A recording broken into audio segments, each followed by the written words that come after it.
여러분, 안녕하십니까? 2026년도 제3기 제10과 그리스도인의 참된 직무에 대한 안실학교 작년 교과 함께 공부하겠습니다. 그리스도인의 참된 직무다.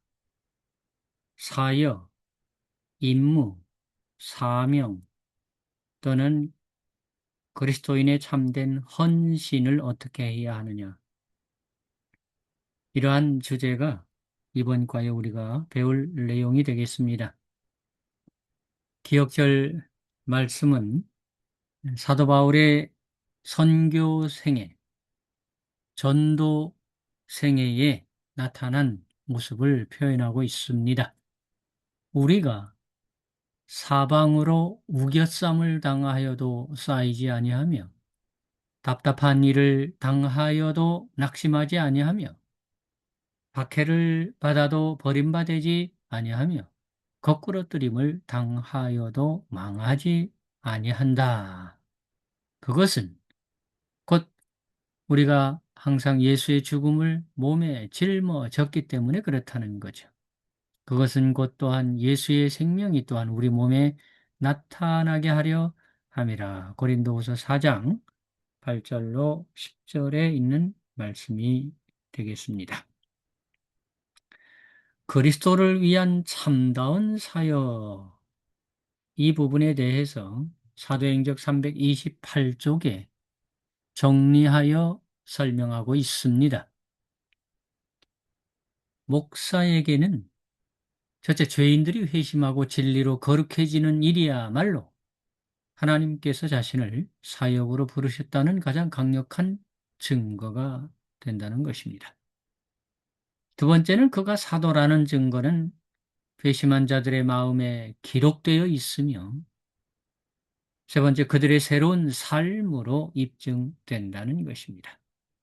네 번째, 영광의 소망이신 그리스도께서 그들 안에 나타나셨기 때문에, 다섯 번째, 이러한 사역의 증거에서 목회자는 큰 힘을 얻게 된다는 것입니다. 오늘 우리가 배우게 될 내용이 그리스도인의 참된 직무, 참된 임무, 참된 사역, 참된 헌신에 대한 이야기를 공부하게 되는 것입니다. 오른쪽 본문의 말씀, 고린도후서 3장 1절로 9절의 말씀을 여기에 기록하고 있습니다. 인간적인 추천서, 사람들이 가지고 다니는 추천서가 있지만은 사도 바울은 그런 추천서, 인간이 주는 추천서보다 더 강력한 하나님의 은혜로 일하고 있음에 대한 말씀을 기록하고 있습니다. 그러면서 그것을 율법 조문과 또 하나님의 영과 비교를 하고 있습니다. 영의 직분을 가진 하나님의 백성 또는 하나님의 종들의 모습을 설명하고 있는 것입니다. 이번 과에서 배우게 될 핵심 교훈은 오른쪽 아랫부분에 있습니다. 참된 사역은 인간의 능력이 아니라 하나님의 은혜로 이루어지는 것입니다. 하나님은 연약한 사람들을 통해 복음을 전하시고 화목과 거룩함의 사명을 이루십니다. 그리스도의 사랑에 붙들린 사람은 고난 속에서도 위로와 기쁨으로 사명을 감당한다고 하는 것입니다. 일요일 제목은 참된 사역의 결실입니다. 고린도후서 3장 1절로 9절은 앞쪽 본문의 말씀에 있는 내용입니다. 추천서, 사람이 써준 추천서를 그 시대의 사람들은 어디를 가든지 높은 사람의 추천서 또는 아는 사람의 추천서가 사람들을 인정하는 일에 상당히 중요하게 여겨졌습니다. 이러한 상황 가운데에서 사도 바울은 하나님의 인도하심, 하나님과의 관계, 하나님과의 연결된 그것이 바로 사람이 주는 추천서와 비교할 수 없을 정도로 중요한 것이라고 표현하고 있습니다. 그러면서 사도 바울의 사역에 대하여 두 가지 언약을 설명하고 있습니다. 옛 언약과 새 언약입니다. 옛 언약은 구약적, 새 언약은 신약적, 뭐 이렇게 표현도 할 수 있겠습니다만은 다 필요한 것입니다. 사람들이 추천서가 필요하듯이 하나님의 복음을 전하는 일꾼들에게는 이 언약적 관계가 중요하다고 하는 것을 설명하고 있는 것입니다. 그러면서 여러분들이 이 교과를 보시면 옛 언약과 새 언약에 대한 이야기들을 간략하게 설명하고 있습니다. 여기에서 바울은 복음을 믿는 자와 믿지 않는 자의 두 가지 반응을 언급하고 있다고 하는 것입니다. 구약과 신약에 서로 다른 두 복음이 있는 게 아니라 하나님이 주시는 복음은 구약이든 신약이든 같은 복음을 다른 방식의 설명으로 연결된 것으로 표현하고 있는 것입니다. 결국 하나님의 복음을 받아들였을 때 구원받는 자도 있겠고 오른쪽에 보시면 망하는 자도 있을 것이라고 하는 것입니다.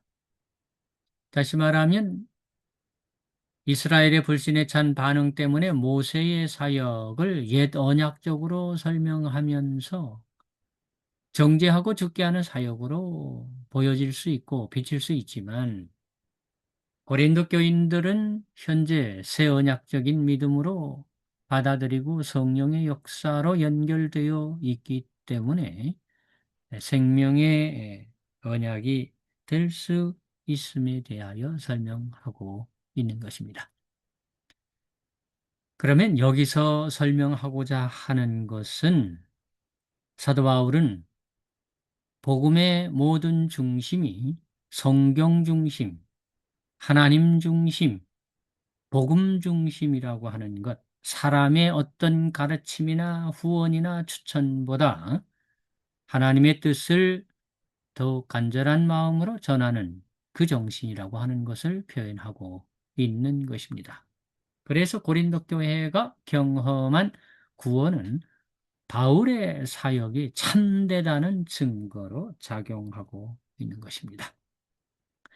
자, 오른쪽 나의 삶 속으로 일이 힘들었어도 수고한 보람을 느낄 때는 언제일까요? 뭐 여러분 각자 생각도 있겠습니다만은 여기에 기록한 것들을 참고하시면서 더 좋은 답들을 기록해 보시면 좋을 것 같습니다. 네. 내 자신이 어떤 한계를 넘어서서 이겨내는 모습을 볼 때 수고한 보람을 느낄 수 있겠죠.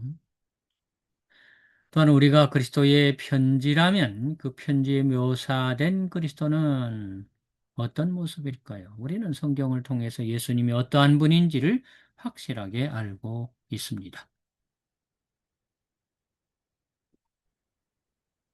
자, 아래쪽 영감의 교훈에서 생명을 불어넣는 공기라고 표현하고 있습니다. 하나님의 은혜가 마음을 다스리면 믿음과 용기와 그리스도와 같은 사랑이 그 영혼을 공기처럼 들러싼다고 하는 것입니다. 그 공기는 들이마시는 사람에게 영적인 생명을 불어넣게 되는 것이죠. 넘기시면 월요일 고난과 영광입니다. 극과 극이죠. 고난, 영광. 고난 뒤에 오는 영광을 표현하고 있습니다. 고린도후서 4장에 있는 말씀, 기억절 말씀도 포함이 되고 있습니다. 그 기억절 말씀과 더불어서 17절에 우리의 잠시 받는 환난에 경한 것이 지극히 크고 영원한 영광에 중한 것을 우리에게 이르게 함이니라. 보헤미아의 위대한 종교 개혁자 중세시대의 지안 후스는 그가 순교를 당하였는데 예수님에 대하여 그분은 세상의 주인이시고 우리는 죽을 수밖에 없는 연약한 인간이다. 그런데 그 세상의 주인이신 예수님이 고난도 당하셨다. 그렇다면 우리도 고난받아 마땅하지 않은가? 적어도 우리가 받는 고난은 우리를 정결하게 하고 구원에 이르게 하는 고난이라면 기꺼이 받아야 되지 않겠는가라는 표현을 썼습니다. 사도 바울은 성경을 기록할 당시 선교 여행에서 고난과 박해가 그의 삶이었습니다. 정말 사도 바울처럼 고난과 역경과 시련과 핍박과 박해를 받은 사람이 뭐 다른 분들도 있겠지만 다른 제자들도 있었겠습니다만은 뭐 그래서 예수님의 제자들도 거의 다 순교하였으니까는요. 정말 사도 바울이 성경에 써놓은 그 모습들을 살펴보면 상상을 초월하는 고난과 박해와 핍박과 역경들이 있었음을 알게 됩니다. 그러나 그 모든 것들은 영광스러운 미래에 우리는 죽음 없는 삶을 경험할 것이기 때문에 이 땅에서의 그런 고난은 얼마든지 이겨낼 수 있다고 하는 것을 표현하고 있습니다. 연약한 인간, 선교사로서 고난당하는 일이 허다하지만 영원한 영광에 비하면 이 땅에서의 고난은 잠시 받는 환난에 가벼운 것이라고 표현하고 있습니다. 결국 믿는 사람은 보이는 것이 아니라 믿음으로 사는 것이기 때문에 죽을 육신을 땅에 있는 장막집이라고 표현한다면 하나님께서 지으신 집은 우리가 부활한 후에 하늘에서의 삶을 표현하고 있음을 알게 되는 것입니다. 고난과 영경, 영광, 고난과 영광. 자, 오른쪽 보이지 않지만 보이는 것보다 더 소중한 것들은 어떤 것들일까요? 마음속으로 또는 영적으로 표현하는 내용들이겠죠. 여기 표현된 내용들을 여러분 살펴보십시오. 그러면서 더 좋은 답도 생각해 보시기를 바랍니다. 왜 우리는 어떠한 일을 겪든지 부활의 소망을 간직해야 하나요? 부활의 소망으로 인해서 우리는 현재를 살아가는 능력과 수고의 헛됨이 없다고 하는 것을 알게 되는 것입니다. 영광을 하나님께, 하나님을 위해서 일하는 자들, 주 하나님께 영광을 돌리는 사람들의 삶은 고난이 있겠지만 영광스럽게 삶이 연결된다는 것을 말하고 있습니다. 자, 넘기시면 화요일 제목에 그리스도를 중심으로 화목하게 하는 직분이다 제목이 그리스도를 중심으로 화목하게 하는 직분. 고린도후서 5장 11절에서 15절의 말씀 중에 12절 우리가 다시 너희에게 자천하는 것이 아니요 오직 우리를 인하여 자랑할 기회를 너희에게 주어 마음으로 하지 않고 외모로 자랑하는 자들을 대하게 하려 하는 것이라.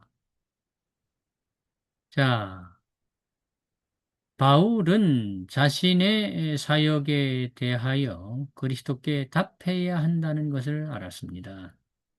주님이 두려운 분이시다. 두려움이란 그리스도에 대한 존경과 경외심을 나타내는 것입니다. 여기에는 그리스도를 향한 바울의 사랑과 자기를 사랑하시는 그리스도에 대한 신뢰가 함께 어우러져 있기 때문입니다. 바울의 사역에서의 중심은 자신이 아니라 오직 그리스도, 그의 자랑은 그리스도인 것입니다. 이 성경에서 내가 자랑할 것은 십자가, 예수님, 하나님이라고 하는 말씀들을 표현하고 있습니다. 그러면서 이렇게 하고 있는 일은 인간과 하나님 사이를 연결시키는 화목하게 하는 직분이라고 하는 것입니다. 자신이 하나님과 화목하고 우리를 말씀을 듣는 사람들이 하나님과 화목하게 하는 그 모든 일에 화목하게 하는 일의 전문가는 예수 그리스도라고 하는 것입니다. 예수님처럼 우리에게도 그러한 직분을 주셨다. 바울이 그런 직분을 받고 그 직분을 행하고 있음에 대하여 설명하고 있습니다. 하나님은 아들의 대속적 죽음으로 인류를 자신과 화목하게 하셨습니다.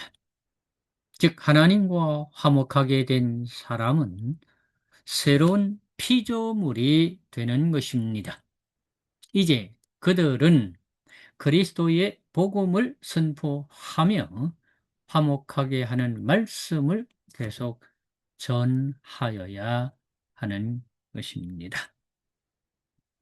오른쪽에 죄 아래 있는 우리를 위해 그리스도께서 무엇을 하셨는지 생각해 봅시다. 십자가가 없었다면 우리는 어떻게 되었을까요? 하나님과 단절되거나 구원의 소망이 부재 없게 되겠지요. 자, 이러한 사실을 알고 있는 우리는 주님을 모르는 사람들을 어떻게 대해야 할까요? 긍휼과 사랑의 마음으로 복음을 증거하며 인내하고 지혜롭게 다가가야 하지 않겠습니까?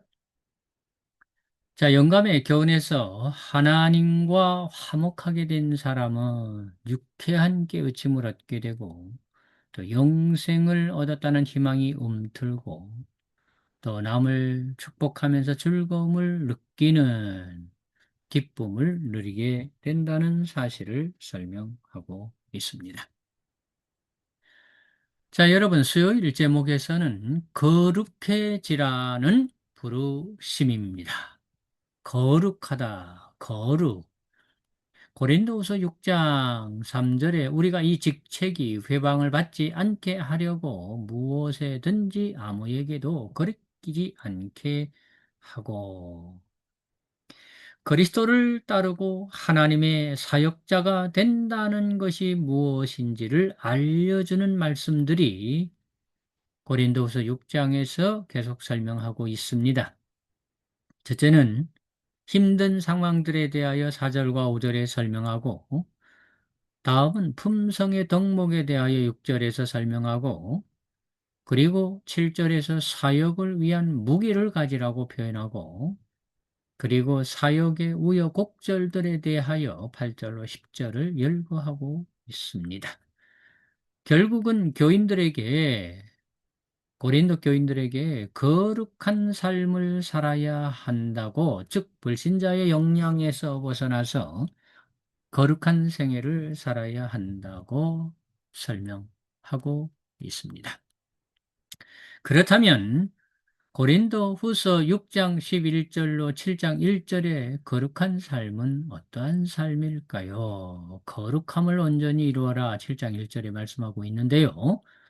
여기 거룩해지라는 6가지 권고. 첫째는 믿지 않는 자와 멍에를 함께 매지 말라. 두 번째는 그들 중에라서 나와라. 세 번째는 따로 있어라. 네 번째는 부정한 것을 만지지 말아라. 다섯 번째는 하나님을 두려워하는 가운데서 거룩함을 온전히 이루어라. 여섯 번째는 육과 영의 온갖 더러운 것에서 자신을 깨끗하게 하라는 말씀을 표현하고 있습니다. 결국 거룩하신 하나님께서는 우리에게, 고린도 교인들에게 우상 숭배를 내버린 거룩한 삶을 요구하고 계시다는 것입니다. 또한 아울러서 거룩한 삶을 살아야 하는 하나님의 백성들은 성전으로서의 교회의 역할을 7가지로 약속을 제시하고 있습니다. 성전, 하나님의 성전, 교회, 내가 그들 가운데 거하며 두루 행하여 나는 그들의 하나님이 되고 그들은 나의 백성이 되고 내가 너희를 영접하여 너희에게 아버지가 되고 너희는 내게 자녀가 되게 할 것이다. 여기에서 눈여겨볼 것은 1번에서 4번의 약속이 17절에 언급된 세 가지 명령에 대한 보증이 된다는 점입니다. 즉, 거룩함은 개인의 노력이 아니라 성령께서 마음에 활동하신 결과임을 여기서 알 수 있다고 하는 것입니다. 거룩함이 하나님을 힘입은 결과이기는 하지만 신자들이 담당해야 할 몫이 있다고 하는 것이죠. 여기에서는 결국 우상숭배와 온갖 더러운 습관을 버리고 거룩한 생애를 살아야 한다고 말씀하고 있습니다.